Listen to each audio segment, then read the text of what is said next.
Let me be frank with you, Miss Washington. You're simply not, how do I put this delicately, front desk material. Marcus leaned back in his leather chair. He looked at Shanice the way someone might examine a stain on expensive fabric. Her boss said she was too ugly for front desk. Sir, I don't understand. My performance reviews have been excellent. It's not about your work ethic. Shanice Washington stood frozen in Marcus Thornhill's office, her heart hammering against her ribs like it was trying to escape. The morning sun streaming through the glass walls of Thornhill and Associates did nothing to warm the ice spreading through her veins. When a powerful man sends you to the basement, he never imagines you might find the truth. He buried. Marcus waved his hand dismissively. It's about presentation, image. This is Manchester's premier corporate law firm. Our front desk is the first thing clients see when they walk through those doors. The words hung in the air between them like poison. Shanice's voice came out smaller than she intended. Are you saying I'm not professional enough? Marcus sighed like he was explaining something to a child. I'm saying you're not attractive enough for the position. We need someone who represents the caliber of clientele we serve. Someone more polished, more appealing to the eye. The room tilted. Shanice gripped the edge of Marcus's desk to steady herself. You're firing me because of how I look. I'm reassigning you, Marcus corrected, pulling out a folder. We have an opening in the archives department, basement level. No client interaction required.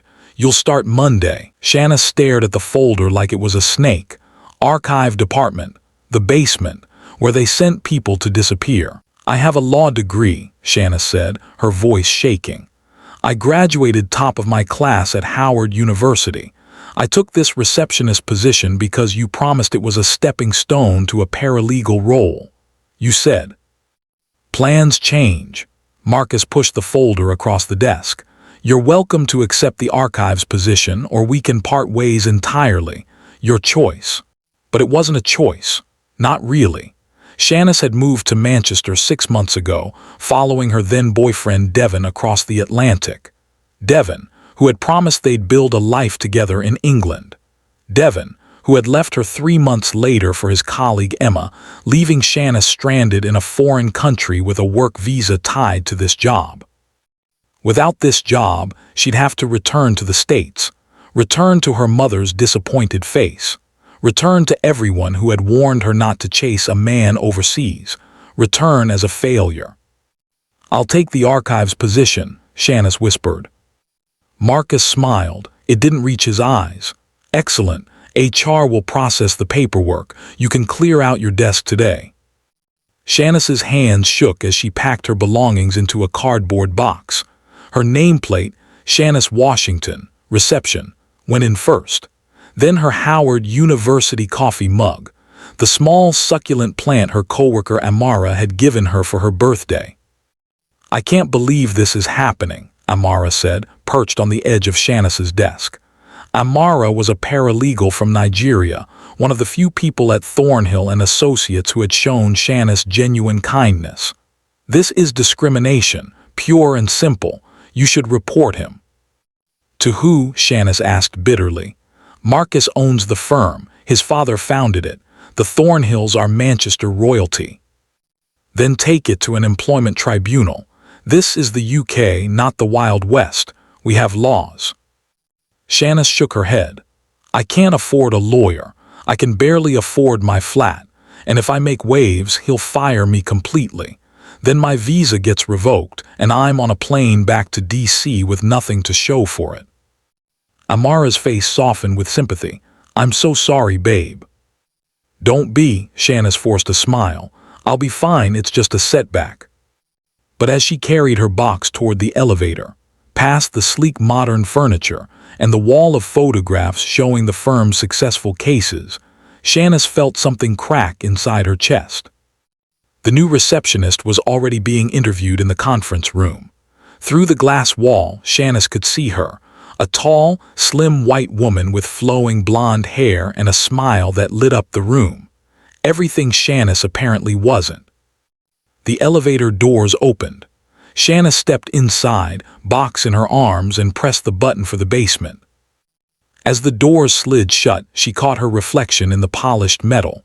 Brown skin, natural hair pulled back in a professional bun, a face her grandmother had called beautiful, regal even, a face that apparently wasn't good enough for Marcus Thornhill. The elevator descended, down into darkness. The archives department was everything Shanice had feared. Fluorescent lights buzzed overhead, casting everything in a sickly yellow glow. Metal shelves stretched from floor to ceiling, packed with bankers' boxes full of old case files. The air smelled like dust and forgotten things. Her new supervisor was Gerald, a hunched man in his 60s who looked like he'd been down here since the building was constructed. "You'll be digitizing old files," Gerald explained in a monotone voice. "Scan each document, upload to the database, file the original back in its box. Simple as that." "For how long?" Shanice asked. Gerald shrugged. "We've got files going back 30 years, lot of scanning to do."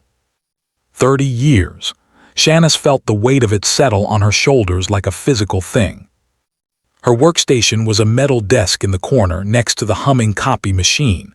No window, no natural light, just her, Gerald, and thousands of boxes full of the past. Before we continue with Shanice's story, I need you to do something. Hit that subscribe button right now. This story is about to take turns you won't believe, and you don't want to miss what happens next. Drop a comment and tell me, have you ever been judged unfairly at work? Share this video with someone who needs to hear about perseverance. Now, back to the story. Days blurred together in the basement. Scan, upload, file.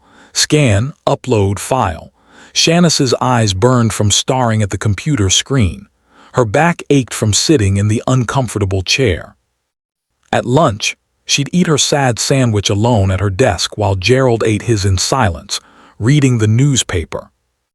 Amara would text her daily, "How you holding up?" "I'm fine," Shanice would lie. But she wasn't fine.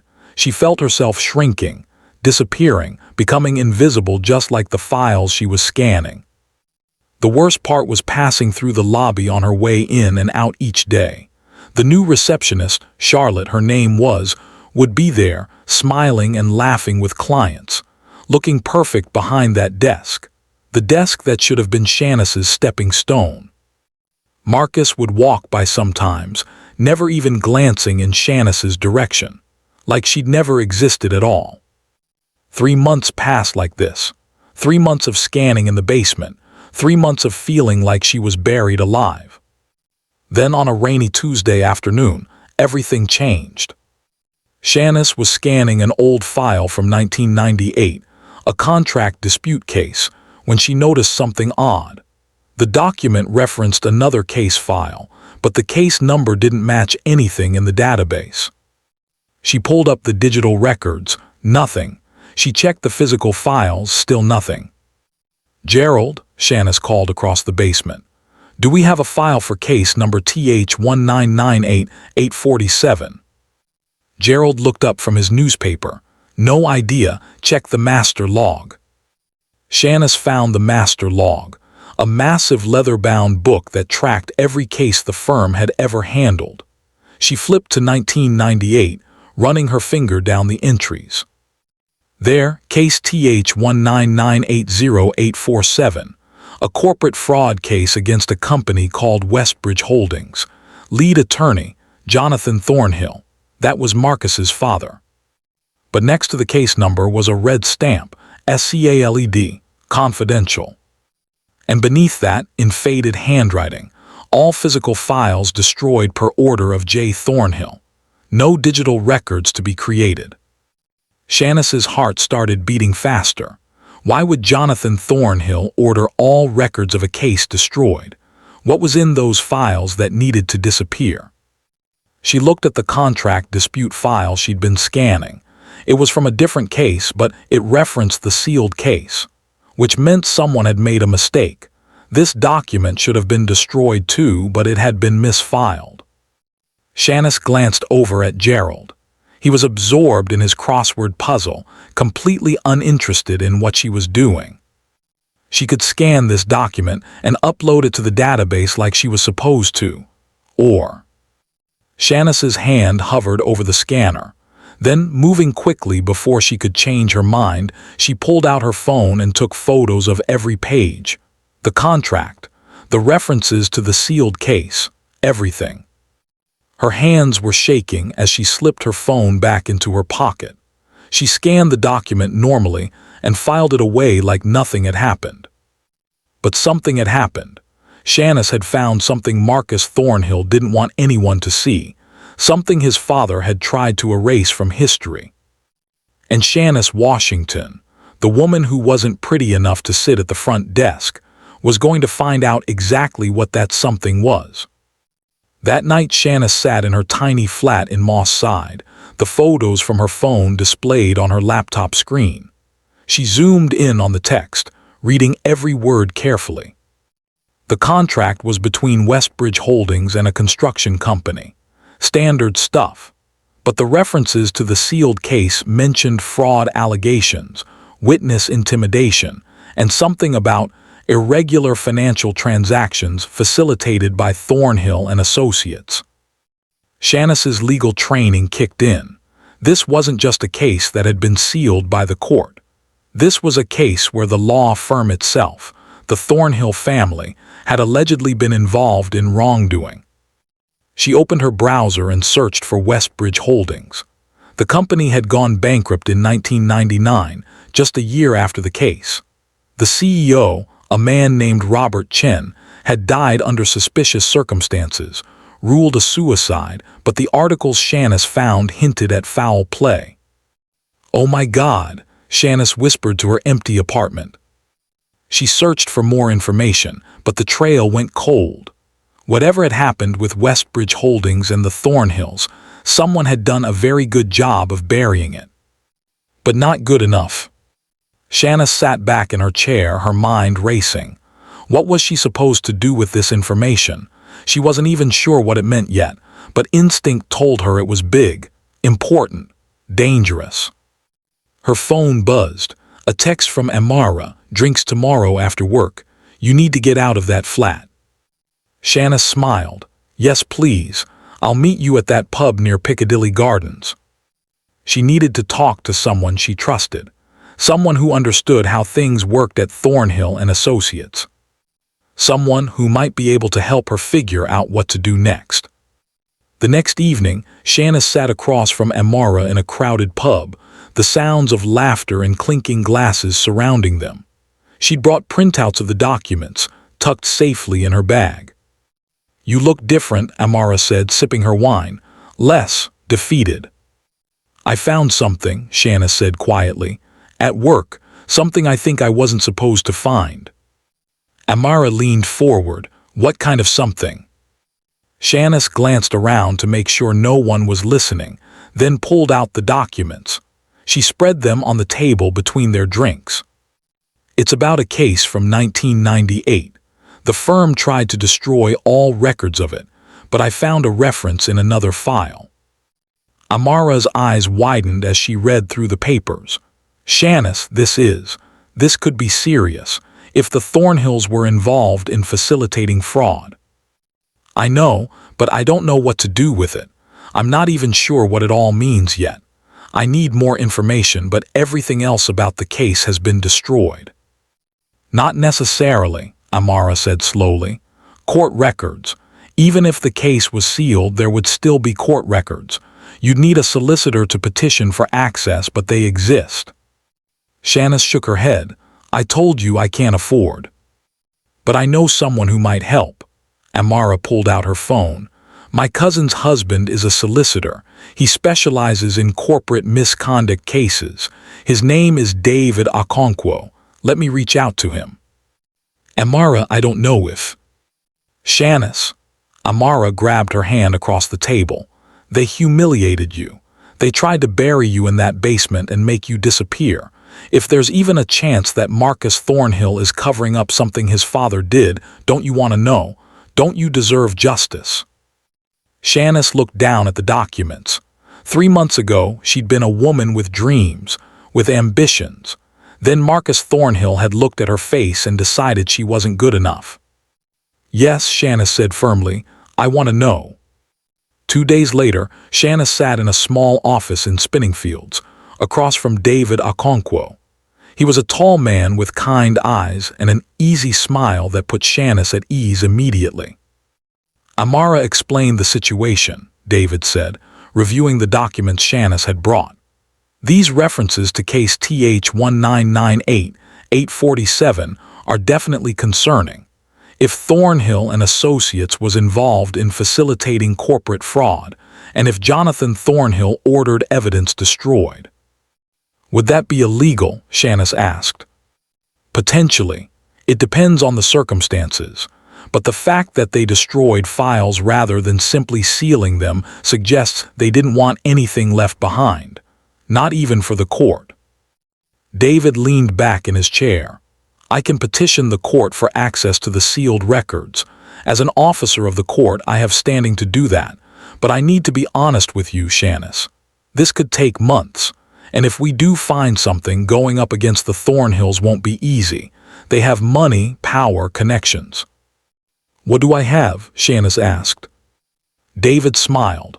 "The truth, and in my experience, that's worth more than you might think." "How much will this cost me?" "Nothing up front. If we find something actionable, we can discuss terms. But right now, I'm doing this because I believe in holding powerful people accountable, and because Amara speaks very highly of you." Shanna felt tears prick her eyes. "Thank you." "Don't thank me yet. We might open this door and find nothing behind it. Are you prepared for that possibility?" Shanna thought about the basement, the scanning, the way Marcus had looked at her like she was worthless, the way she'd started to believe it herself. "I'm prepared," Shanna said. "Whatever we find, at least I'll know I tried." The weeks that followed were a strange kind of limbo. During the day, Shanna scanned files in the basement, pretending like nothing had changed.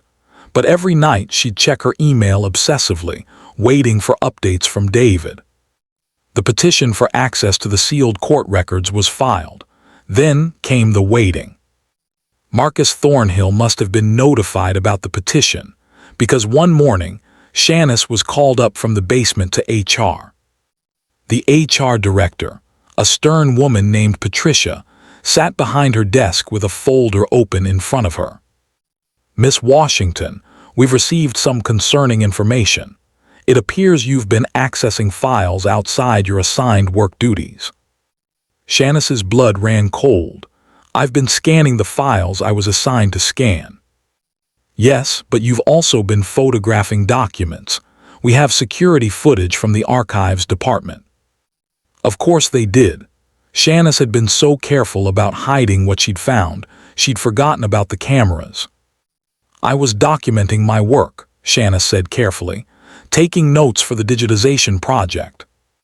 Patricia's smile was ice. "Miss Washington, let's not play games. You've been digging into confidential firm matters, matters that don't concern you. We're prepared to offer you a settlement. 3 months' salary. In exchange, you'll sign a non-disclosure agreement and resign immediately. And if I don't, then we'll terminate you for cause, breach of confidentiality. You'll receive nothing, and good luck finding another job in Manchester with that on your record." Shanna sat perfectly still. This was it, the moment where she had to decide who she was going to be. The scared girl who took the money and disappeared, or the woman who stood her ground. "I'd like to speak to a solicitor before I sign anything," Shanna said. Patricia's expression darkened. "You have until tomorrow morning to decide. 9 a.m. Don't make the wrong choice, Miss Washington." That night Shanna met David at his office.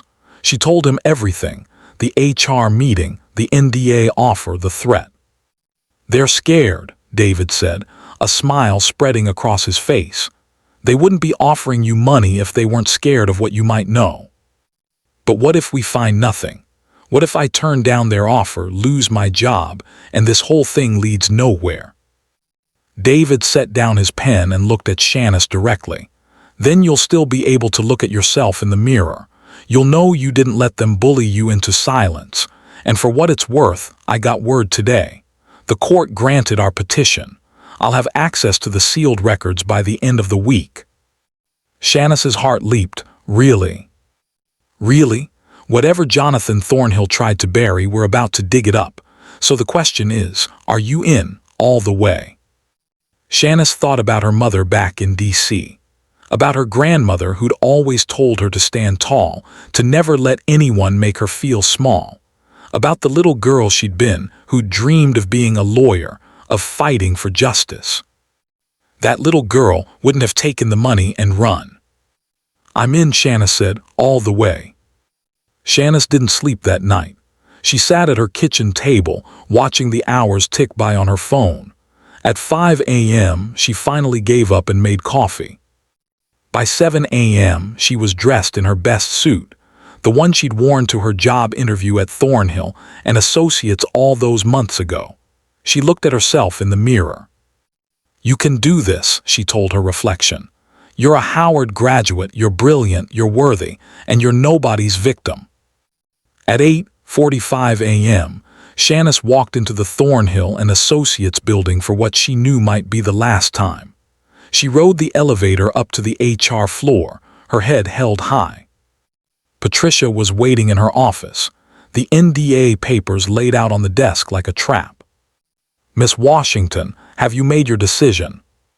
Shanice sat down in the chair across from Patricia. She looked at the papers.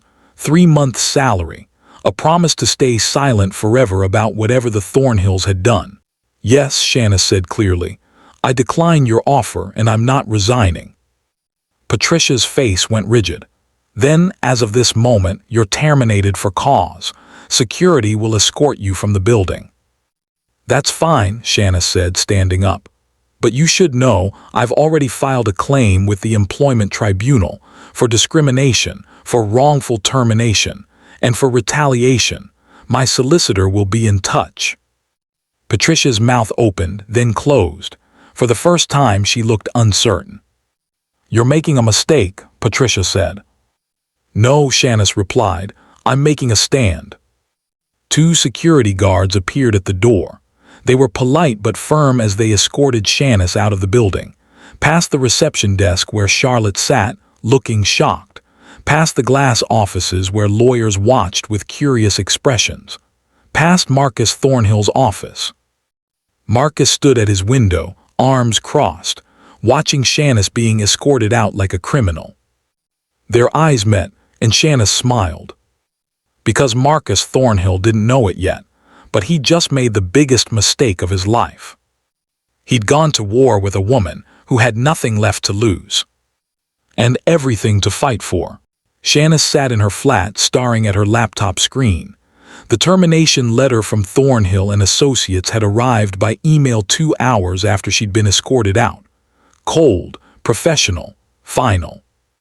Due to serious breaches of confidentiality and professional conduct. She closed the email without finishing it. Her phone rang. David. I heard what happened, he said. Are you okay? I'm unemployed in a foreign country, Shanice said. My visa status is now in question. My rent is due in 2 weeks, but other than that, I'm fantastic. The Employment Tribunal claim will take time to process, David said. But Shanice, I have news. I got into the sealed records today, and what I found. You need to come to my office, right now. Something in his voice made Shanice's pulse quicken. Is it bad? It's bigger than we thought, much bigger. An hour later, Shanice sat in David's office, looking at photocopies of court documents spread across his desk. Case TH19980-847, David said, pointing to the papers. Westbridge Holdings versus multiple defendants. The case was about a massive real estate fraud scheme. Westbridge was a shell company set up to funnel money through fake property deals. And Thornhill and Associates was involved. Not just involved. According to these documents, Jonathan Thornhill, Marcus's father, was the one who created the legal structure for the entire scheme. He set up the shell companies. He drafted the fraudulent contracts. He was the architect. Shanice leaned forward, her heart pounding. Oh my God. It gets worse, David continued. When the fraud was discovered, Jonathan Thornhill helped his clients destroy evidence. He intimidated witnesses. One witness, Robert Chen, the supposed CEO of Westbridge, ended up dead. Officially ruled a suicide, but the investigating detective's notes in these files suggest he believed it was murder. Jonathan Thornhill killed someone. There's no direct evidence of that, but he definitely helped cover up serious crimes. The case was headed to trial, and by all accounts, Jonathan was about to be exposed, disbarred, and likely sent to prison. Then suddenly, the case was sealed. All the witnesses recanted their testimony. The charges were dropped, and all the physical evidence disappeared. How is that possible? David picked up another document. Because one of Jonathan Thornhill's co-conspirators was a judge, Judge William Hastings. He's the one who sealed the case, and according to these documents, Hastings received substantial payments from Thornhill in the months following the case being sealed. Shanice felt dizzy. This is massive, this is. Corruption at the highest levels, David finished. And here's the thing, Shanice. Jonathan Thornhill is dead. He died 5 years ago, but Marcus Thornhill inherited the firm.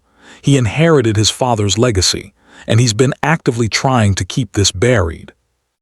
The destroyed files in the basement, Shanice said. That was Marcus covering his father's tracks. Exactly, which means Marcus knew about the fraud. He's been part of the cover-up for years.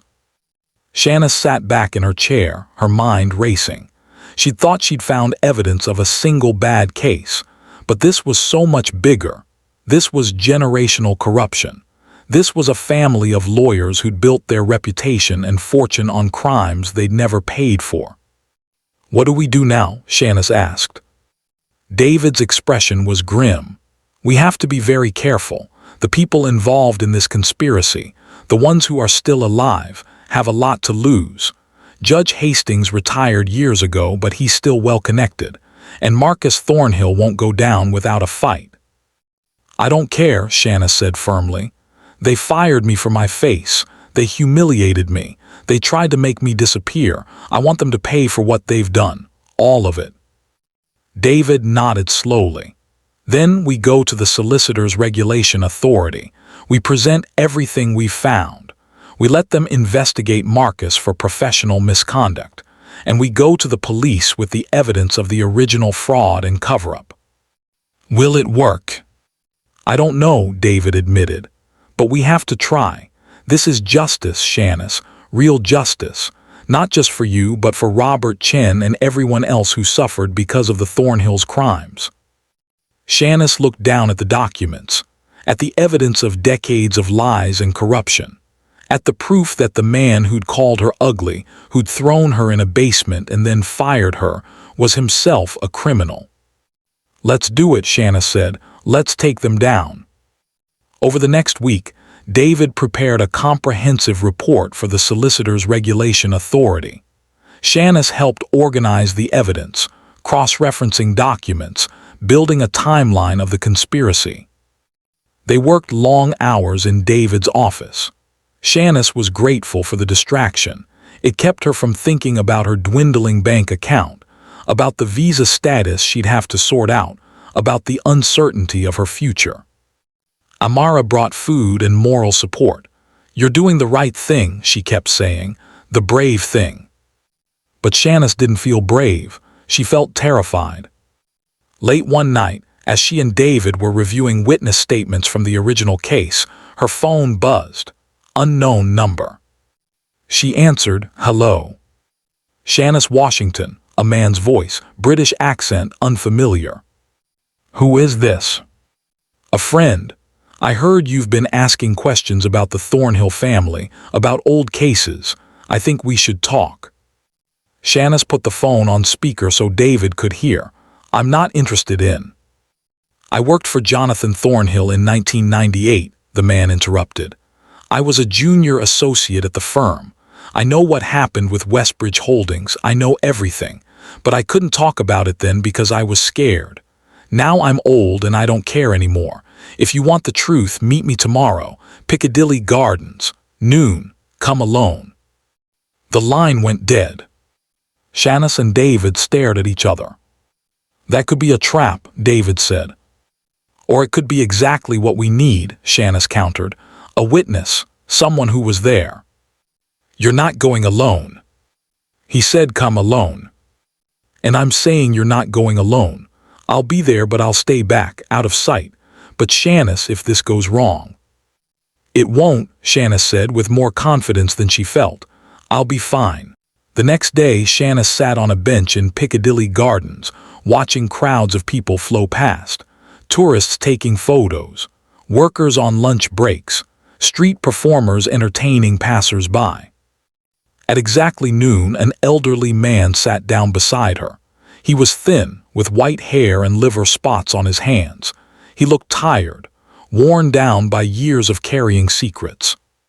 "Shanice Washington?" he asked. "Yes, and you are?" "My name is Peter Caldwell. I was 25 years old when I started working at Thornhill and Associates. I was ambitious, stupid. I thought I was going to change the world." He pulled out an old photograph from his jacket pocket. It showed a younger version of himself standing next to Jonathan Thornhill outside the firm's building. "I worshiped that man," Peter said softly. "Jonathan Thornhill was brilliant, charismatic. Everyone wanted to work for him. And when he brought me in on the Westbridge case, I thought it was my big break." "What happened?" Shanice asked gently. Peter's hand shook as he put the photograph away. "I didn't know at first that what we were doing was illegal. Jonathan was so good at making everything seem legitimate. The shell companies, the property deals, it all looked real on paper. But then I started noticing discrepancies, money moving in strange ways, properties that didn't actually exist. I asked questions." "What did Jonathan say?" "He told me to keep my mouth shut and do my job. He said if I was smart, I'd make partner by 30. If I wasn't smart, I'd end up destroyed. His exact words, destroyed." Peter's voice dropped to almost a whisper. "Then Robert Chen died. The police said suicide, but I knew better. Robert had been about to testify against Jonathan, about to expose everything. And then suddenly he was dead." "Did Jonathan kill him?" "I don't know, but I know Jonathan wasn't surprised when it happened. He called me into his office that day and said, 'Problem solved.' Like a man's death was just another item checked off a to-do list." Shanice felt sick. "Why didn't you go to the police?" "Because I was terrified," Peter said, tears in his eyes. "I had a wife, a baby on the way. Jonathan made it clear that if I talked, my family would suffer. He had connections everywhere, police, judges, politicians. He could destroy me with a phone call, so I kept quiet. I watched him cover everything up. I watched him walk away like nothing had happened. And I've carried that guilt for 25 years. Why are you talking now?" Peter looked at Shanice with hollow eyes. "Because my wife died last year. My daughter won't speak to me, hasn't in a decade. I have terminal cancer, 6 months, maybe less. And I realized I'm going to die carrying the weight of Jonathan Thornhill's sins. I can't do it anymore. I need to tell the truth before I go." "Will you testify?" Shanice asked.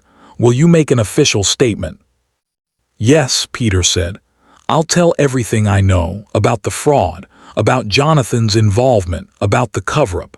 I'll testify against Marcus too. He's been protecting his father's reputation for years. He knows everything." "Do you have proof?" "Better than proof. I have documents, original documents from the case. I made copies back in 1998 before Jonathan destroyed everything. I've kept them hidden all these years. They're yours now." Peter handed Shanice a small USB drive. "Everything's on there, contracts, financial records, emails, recordings of conversations I secretly taped with Jonathan. It's all there." Shanice stared at the USB drive like it was made of gold. "Peter, this changes everything." "Good, because those people need to pay for what they did. And you, Shanice Washington, you need to be the one to make them pay. I heard what Marcus did to you, firing you for your appearance. It's disgusting. But it's also poetic justice, isn't it?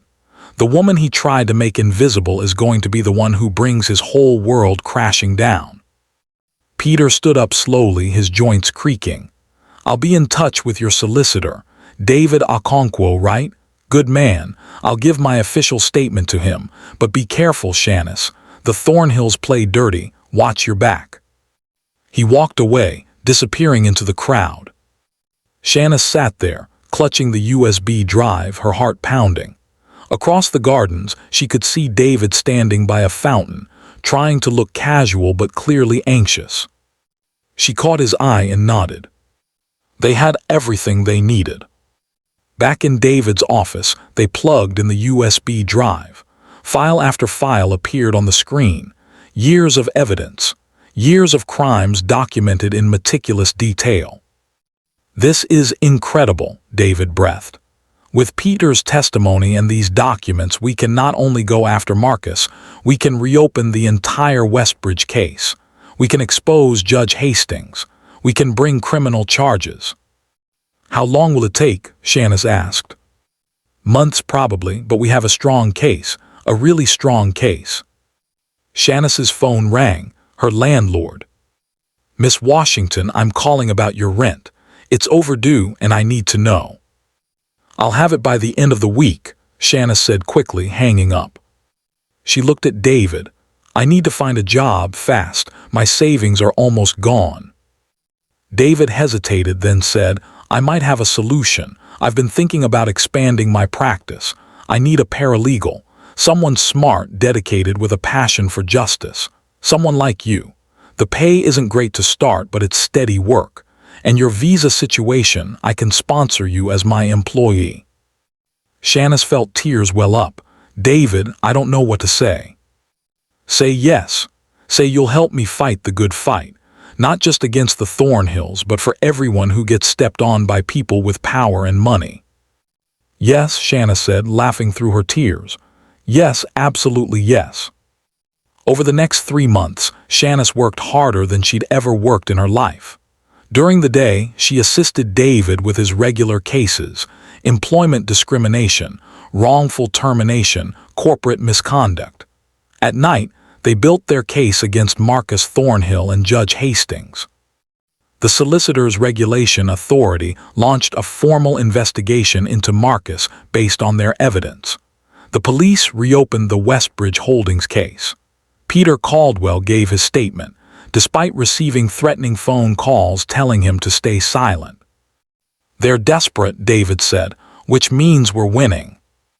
But the stress was taking its toll. Shanice barely slept. She jumped at shadows. One night she came home to find her apartment had been broken into. Nothing was stolen, but her papers were scattered everywhere. A message, a warning. She called the police, but there was nothing they could do without evidence. Maybe you should stay somewhere else for a while, Amara suggested. Come stay with me and my family. No, Shanice said. I'm not running, not anymore. Then, 4 months after being fired from Thornhill and Associates, Shanice got a call from David. It's happening, he said, barely able to contain his excitement. The Solicitors Regulation Authority is moving forward. They're bringing professional misconduct charges against Marcus. The criminal investigation is proceeding against Judge Hastings.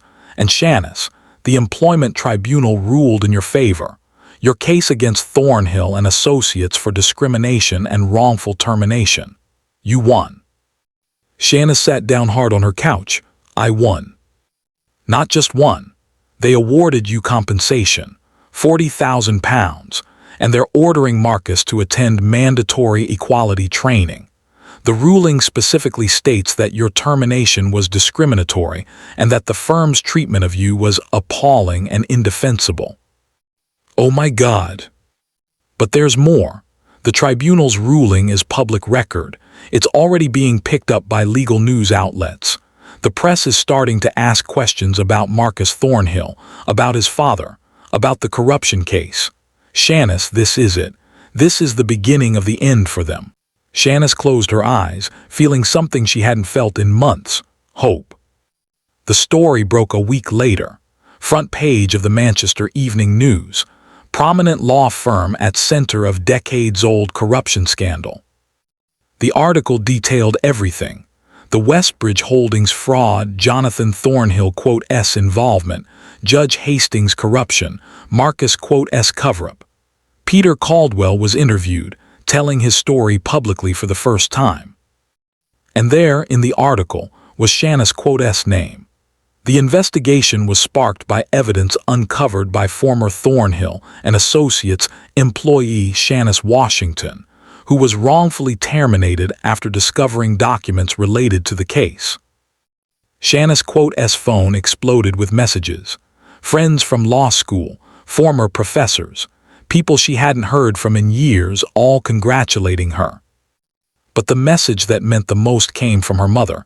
"Baby girl, I am so proud of you. You stood up when it mattered.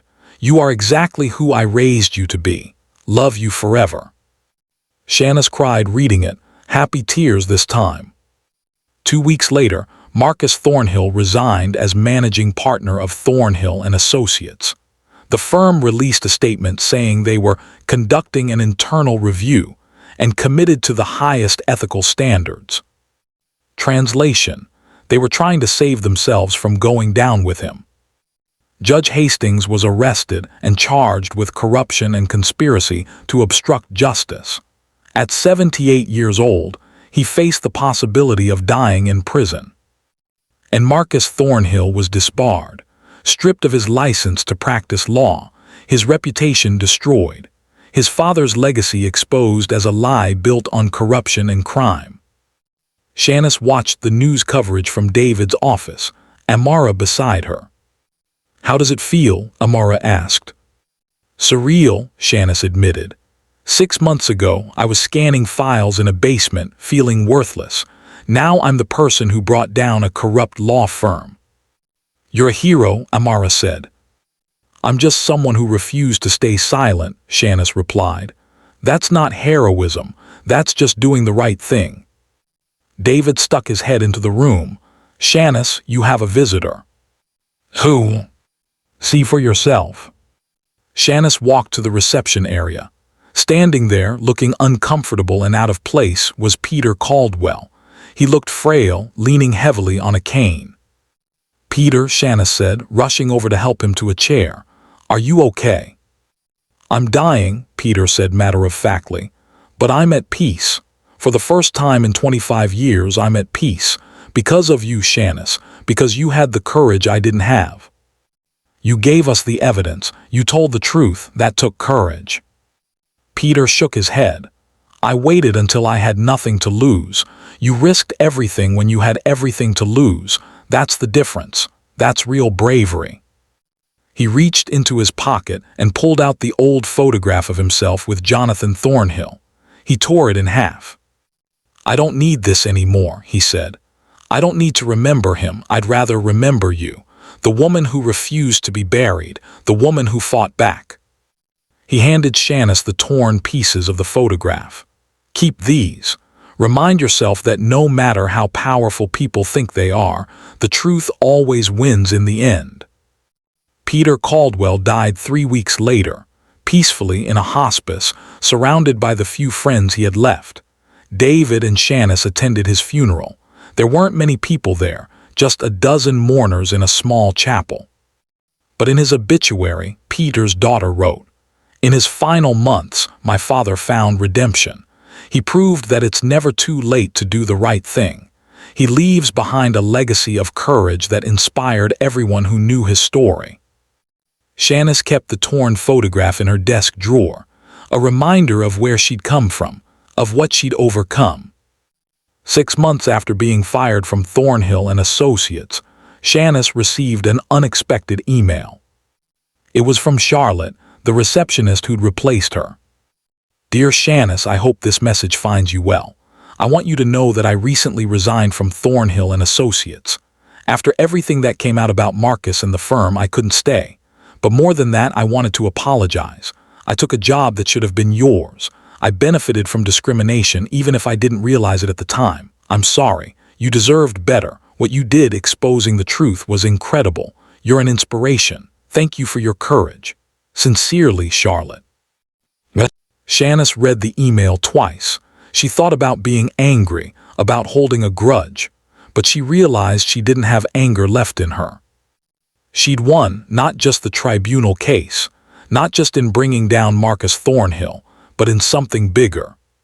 She'd won herself back. The woman who'd been told she wasn't pretty enough, wasn't good enough, wasn't worthy enough, that woman was gone. In her place was someone stronger, someone who knew her worth wasn't determined by how others saw her, but by how she saw herself. Shanice typed a reply to Charlotte. Thank you for your message.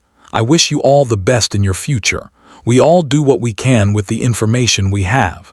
Moving forward is what matters. Take care, Shanice. She hit send and closed her laptop.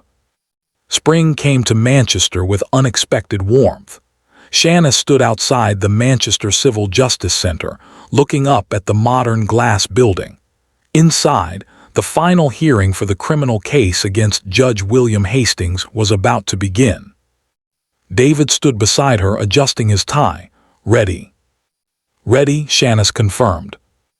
They'd both been called as witnesses, David to present the evidence, Shanice to explain how she discovered it.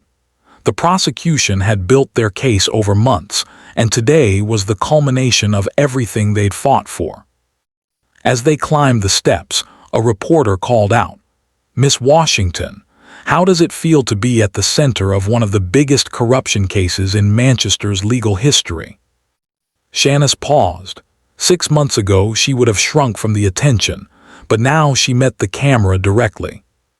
It feels like justice, she said simply. That's all anyone should want. The courtroom was packed. Journalists filled the public gallery. Members of the legal community, lawyers who'd watched the Thornhill empire crumble, sat in silent witness.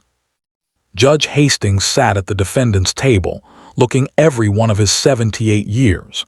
His expensive suit couldn't hide the fear in his eyes.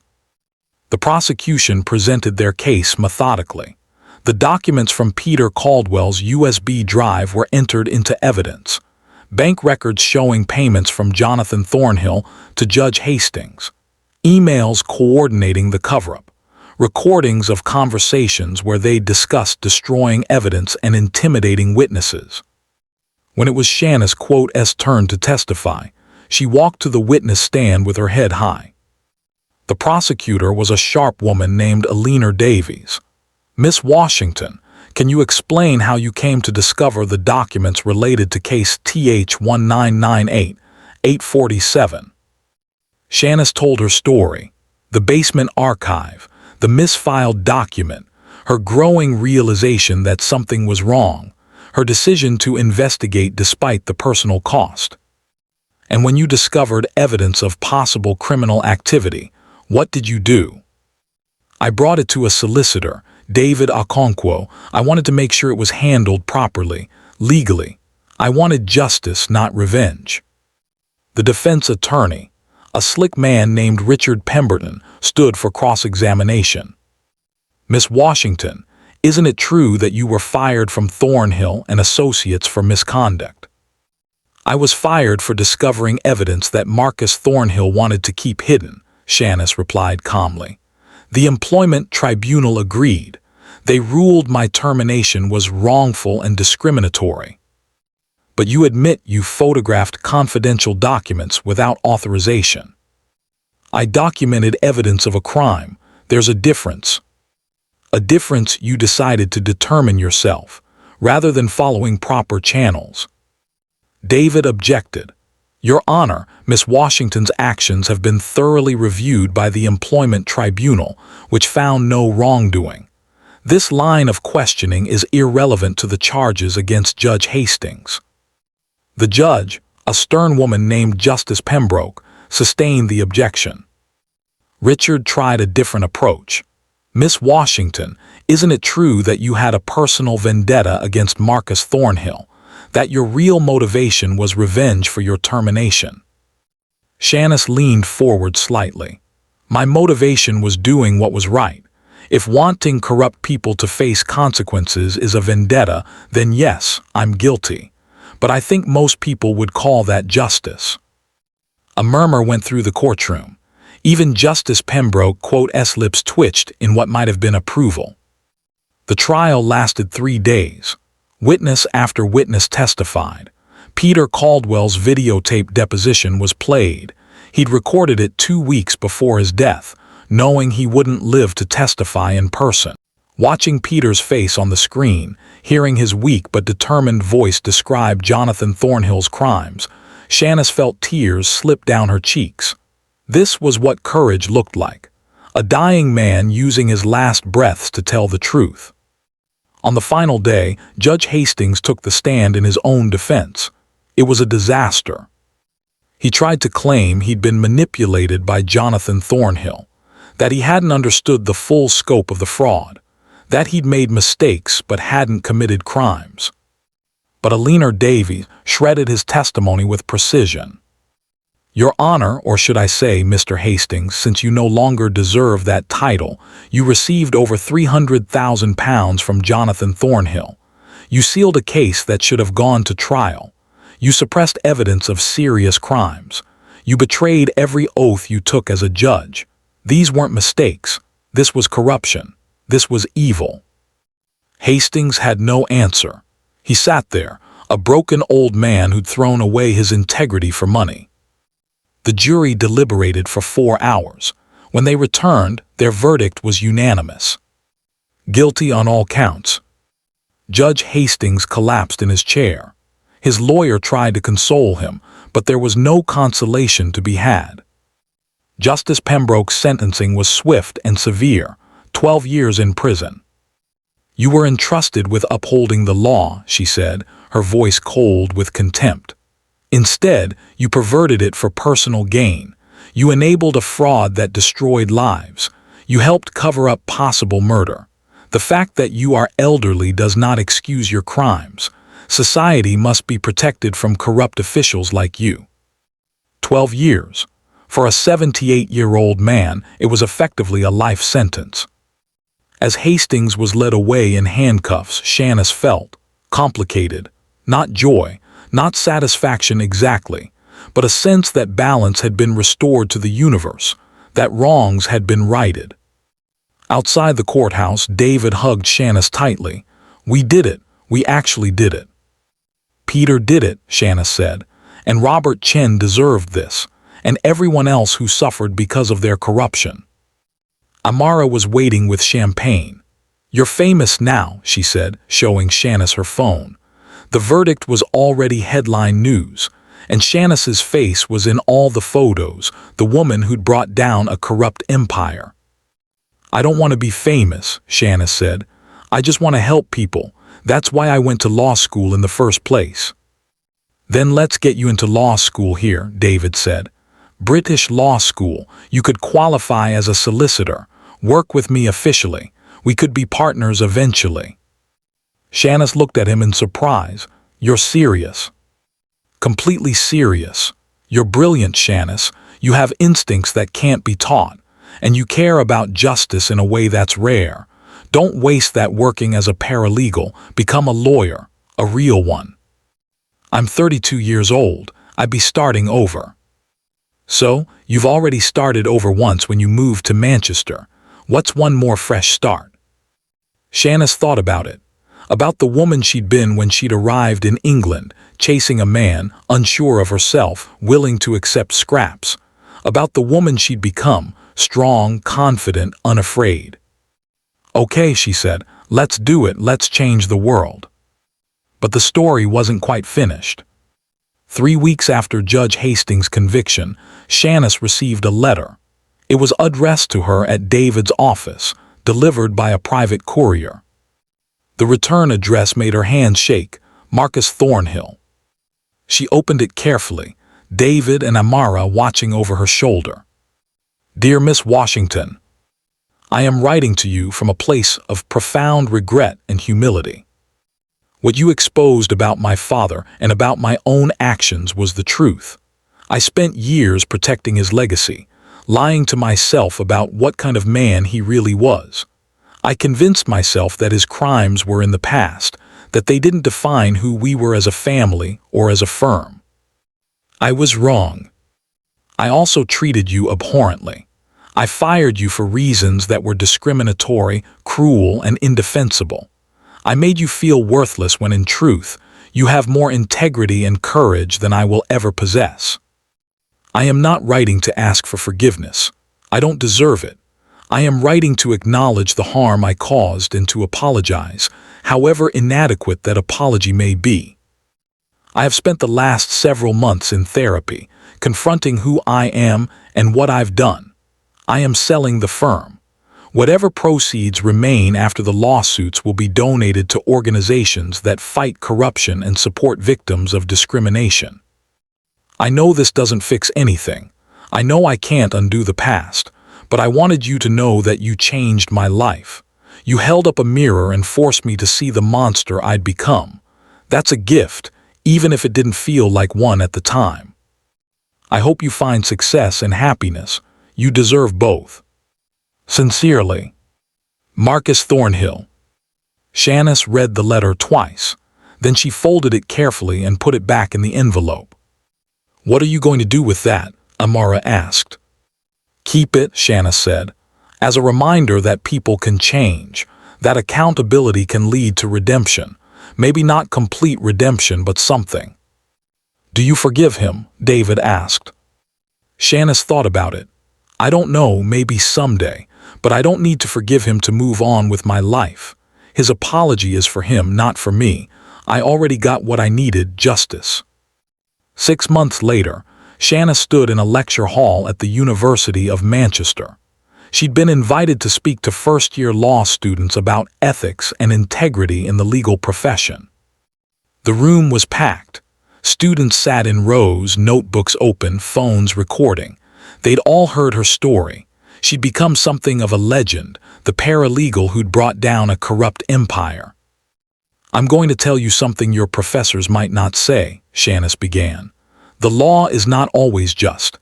In fact, the law can be a weapon used by powerful people to hurt those who have no power. We see it every day. Rich people buying their way out of consequences. Poor people crushed by a system that was never designed to protect them." She paused, looking out at the sea of young faces. "But the law can also be a shield, a tool for justice. And that's what you have to decide, what kind of lawyer you're going to be. Are you going to use your education and your skills to help people, or are you going to use them to protect the powerful and prey on the vulnerable? When I discovered evidence of corruption at Thornhill and Associates, I had a choice. Stay silent, keep my job, protect myself, or speak up, risk everything, fight for what was right. I chose to fight, and it cost me. I lost my job. I was humiliated. I was scared every single day. But I won something more valuable than safety or money. I won my integrity. I won my self-respect. And I helped bring justice to people who'd been waiting decades for it." Shanice's voice grew stronger, more passionate. "Some of you will graduate and take jobs at big firms. You'll make a lot of money. You'll be successful. And that's fine. There's nothing wrong with success. But I'm begging you, don't sell your soul for it. Don't become the kind of lawyer who helps criminals cover up their crimes. Don't become someone who treats people as disposable just because they don't look a certain way or come from the right background. Be the kind of lawyer who fights for justice, even when it's hard, even when it costs you something, because that's the only kind of lawyer worth being." The students erupted in applause. Some were crying. One young black woman in the front row mouthed, "Thank you." After the lecture, students lined up to talk to Shanice, to shake her hand, to tell her she'd inspired them. The young woman from the front row waited until everyone else had gone. Instead, she chose to rise above, to build instead of destroy, to forgive without forgetting, to protect her peace above all else. Success is the best revenge, yes, but success without bitterness, that's the ultimate victory. Your lowest moment is not your final destination. It's just a chapter, a really hard chapter, but not the whole story. Shanice went from homeless and pregnant to director of strategic consulting. She went from broken to whole, from victim to victor. And so can you. Whatever you're facing right now, whatever person is trying to diminish you, whatever circumstance is crushing you, whatever mountain looks too high to climb, remember Shanice's story. Remember that the girl who got kicked out came back as the boss. Not because she was lucky, but because she refused to quit. I hope this story inspired you, encouraged you, or reminded you of your own strength. If it did, please hit that like button, share this video with someone who needs to hear it, and subscribe to this channel for more powerful stories like this one. Drop a comment telling me what lesson you took from Shanice's story. And remember, your story isn't over. Keep fighting, keep rising, keep showing the world what you're made of. I'll see you in the next video.